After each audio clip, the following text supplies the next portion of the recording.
अस्सलामुअलैकुम वरहमतुल्लाहि वबरकातुहू। जी हाँ दोस्तों, उम्मीद है कि आप तमामी लोग खैर आफ़ियत से होंगे, तमामी लोग अच्छे होंगे। जी हाँ दोस्तों, एक बहुत बड़ी ख़बर आ रही है, बहुत ही अहम अपडेट है। जवाहर लाल झा केस को लेकर सरकार का बड़ा आदेश है, बड़ा बयान और बड़ा नोटिफिकेशन ये जारी हुआ है।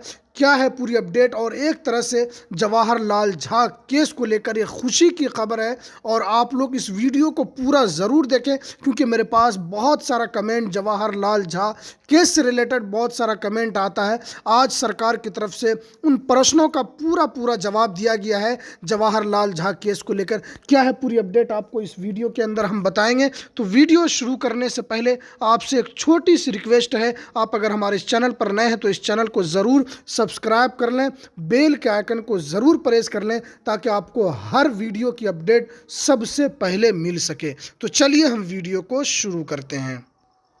जैसा कि आप स्क्रीन पर देख रहे हैं कि आफाक आलम द्वारा चलते सत्र में तिथि 20/2/2024 को पूछा जाने वाला तरानी प्रश्न संख्या शिक्षा 190 की उत्तर सामग्री। देखिए, ये मोहम्मद आफाक आलम की तरफ से जवाहर लाल झा केस को लेकर जो प्रश्न विधानसभा के अंदर उठाया गया था, जो कि 20/2/2024 को ये प्रश्न पूछा गया था, जिसको लेकर शिक्षा विभाग की तरफ से उत्तर दिया गया है कि जवाहर लाल झा केस को लेकर अभी तक पेमेंट को लेकर क्यों इस तरह की आनाकानी की जा रही है। अब देखिए, सरकार की तरफ से जवाब दिया गया है। पहले देखिए प्रश्न जो किया है आफाक आलम ने, पहले उस प्रश्न को देखिए।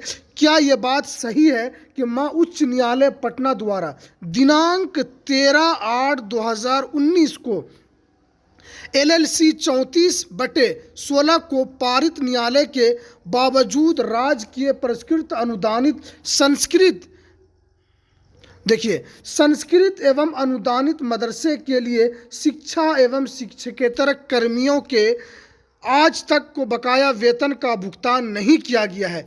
यदि हाँ, तो सरकार न्यायालय के आदेश के अनुसार उक्त शिक्षकों एवं शिक्षकेतर कर्मियों के वेतन का भुगतान कब तक कराने की विचार रखती है या नहीं रखती है? ये प्रश्न पूछा गया था आफाक आलम साहब की तरफ से, जो कि सरकार की तरफ से जो जवाब दिया गया है, आप उस जवाब को भी पूछ लें, देख लें। देखिए, विद्युत ये है कि प्रश्नवाद में पारित आदेश के अनुपालन में विभागीय संकल्प संख्या 1204 दिनांक 1/8/2023 द्वारा राजकीय अराजकीय पुरस्कृत अनुदानित मदरसा एवं संस्कृत विद्यालय के कर्मियों को, देखिए, विभागीय संकल्प संख्या 285 दिनांक 12/4/1999 द्वारा देय पंचन वेतन पुनरीक्षण का लाभ दिनांक 1/3/1989 से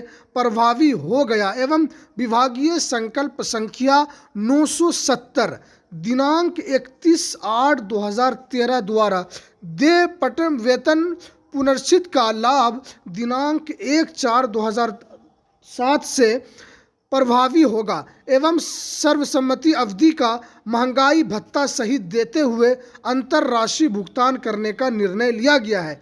उक्त के अनुपालन में कर्मियों के वेतन निर्धारण करते हुए विभाग स्तर पर पूर्व अंकेक्षक कोषांग का गठन किया गया है तथा इस पर व्यय होने वाले राशि का आकलन करते हुए इसे वित्तीय वर्ष में लगभग 19,50,86,00,000 रुपये का प्रावधान कराया गया है।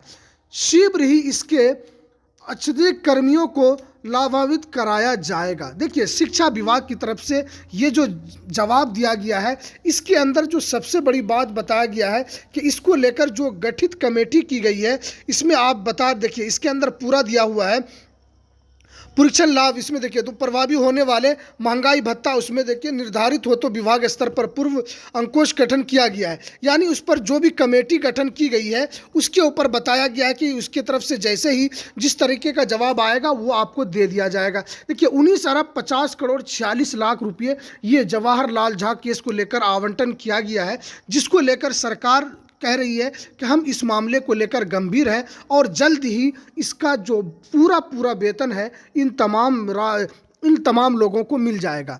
मैंने इससे पहले एक वीडियो करीब 10 दिन पहले बनाया था, जिसके अंदर पटना हाईकोर्ट का आदेश आया था, जिसके अंदर एक शिक्षकों की बड़ी जीत हुई थी। सरकार की जो पटना हाईकोर्ट की तरफ से कहा गया था कि अगर आप वक्त पर इन लोगों का पैसा नहीं देते हैं तो आपको इंटरेस्ट रेट के साथ, यानी आपको अतिरिक्त पैसा देना होगा, जो भी उसका मानदेय उससे ज़्यादा आपको जितना देर करेंगे उसी हिसाब से आपको इंटरेस्ट रेट के साथ आपको देना होगा। उसमें 6-7% इसमें बताया गया था। ये पटना उच्च न्यायालय का द्वारा ये आदेश जारी हुआ था। अब सरकार कह रही है कि उसी दिन उस लेटर जो जारी किया गया था उसके अंदर बताया गया था कि सरकार इसको लेकर जो कमेटी वगैरह जो गठित की गई है उसको लेकर ये तमाम तर जानकारी चल रही है और शीघ्र ही सरकार की तरफ से इतने रुपये का आवंटन कर दिया गया है, जो कि इसके अंदर 19 अरब 50 करोड़ 86 लाख रुपये ये जवाहरलाल झा केस को लेकर आवंटन किया गया है। इसके अंदर तमाम लोगों को ये पैसा मिलेगा। सरकार इसके ऊपर काम कर रही है, ये सरकार का प्रश्न है। लेकिन अभी तक बहुत सारे ज़िले के अंदर इस पैसे का आवंटन नहीं हुआ है। बहुत सारे ज़िले के अंदर जानकारी आई थी कि पैसा आवंटन हुआ है, लेकिन अभी भी बहुत सारे ज़िले के अंदर पैसा आवंटन नहीं हुआ है। जवाहरलाल झा केस को लेकर जो बहुत सारे ऐसे टीचर्स हैं जो कि रिटायर हो चुके हैं, बहुत सारे टीचर ऐसे हैं जिसमें से 50 से 75% इसातिज़ा रिटायर हो चुके हैं और कुछ ही फीसद इसातिज़ा जो पढ़ा रहे हैं, लेकिन उन्हें उन तमाम पैसों का लाभ दिया जाएगा। ये इससे पहले की वीडियो में मैंने तमाम तर जानकारी आपके सामने रखी थी। ये सरकार ने इसका पूरा प्रश्न दिया है। अगर आप इसको पढ़ना चाहें तो इसके अंदर मदरसा एवं संस्कृत विद्यालय कर्मियों के विभागीय संकल्प संख्या के द्वारा 1989 को जो प्रभावी होगा उसी हिसाब से आपको तमाम लोगों को यह पैसा मिलेगा, जो कि सरकार की तरफ से जो पटना उच्च न्यायालय में इसका द्वारा बहुत केस भी चला और इसको लेकर काफ़ी लोगों ने पैसे भी खर्च किए। इसके अंदर इससे पहले संगठन की तरफ से कहा गया था कि इसके अंदर और अभी लड़ाई लड़नी है, आप लोगों का सहयोग चाहिए। देखिए सरकार इसको लेकर गंभीर है या नहीं, ये सरकार के इस आदेश से पता चलता है कि सरकार इसको लेकर गंभीर है, लेकिन ये कब तक इसका हो जाएगा और ये अभी तक सरकार ने उसमें कमेटी वगैरह का बताया है कि इसके लिए पैसा आवंटन किया गया, लेकिन अभी बहुत सारे ज़िलों से मेरे पास इस तरह का खुद कमेंट वगैरह आते रहते हैं मेरे पास से कि जवाहरलाल झा केस को लेकर क्या हुआ, अभी तक हम लोगों को पैसा नहीं मिला है। तो देखिए सरकार ने इसका उत्तर दे दिया है। अब जल्द ही आप सोचें कि इसका जल्द ही पैसा आप लोगों को पहुंच जाएगा, ये सरकार का आश्वासन है। इसमें लिखा हुआ भी है कि शीघ्र ही इच्छादित कर्मियों को लाभान्वित कराया जा सकेगा। देखिए जल्द ही सरकार की तरफ से आदेश आया कि जल्द ही इसको लेकर आप लोगों को पैसा मिल जाएगा, लेकिन देखिए कब तक सरकार का शीघ्र ही कब तक होता है इसका हमें भी इंतज़ार रहेगा। यह आफाक आलम के द्वारा विधानसभा के अंदर 20/2/2024 को यह सवाल उठाया गया था, जिसको उत्तर में ये शिक्षा विभाग की तरफ से ये बताया गया था, माननीय मंत्री शिक्षा विभाग द्वारा जाने वाला उत्तर। देखिए ये उत्तर दिया गया है, लेकिन हम इस यूट्यूब चैनल की तरफ से आप लोगों से गुजारिश करते हैं कि जल्द ही आप लोगों का ये पैसा आने वाला है। आप लोग थोड़ा सा इंतज़ार करें, क्योंकि सरकार ने इस पैसे का आवंटन भी कर दिया है। अब देखिए कि हर ज़िले के ऊपर डीओ के ऊपर ये कितना पैसा अब आवंटन किया जाता है, सरकार ने इसको लेकर पैसा जारी कर दिया है, लेकिन कब तक मिलेगा ये सरकार ने अभी तक इसके अंदर नहीं बताया है कि कब तक आप लोगों को मिल जाएगा। लेकिन इसको लेकर सरकार ने पूरी मतलब अपनी जानकारी दे दी है कि इस तरह हो रहा है। तो ये कुछ अहम अपडेट था। चलिए हमें दीजिए इजाज़त, फिर मिलते हैं किसी नेक्स्ट वीडियो में नई अपडेट के साथ। अस्सलामु अलैकुम व रहमतुल्लाहि व बरकातुहू।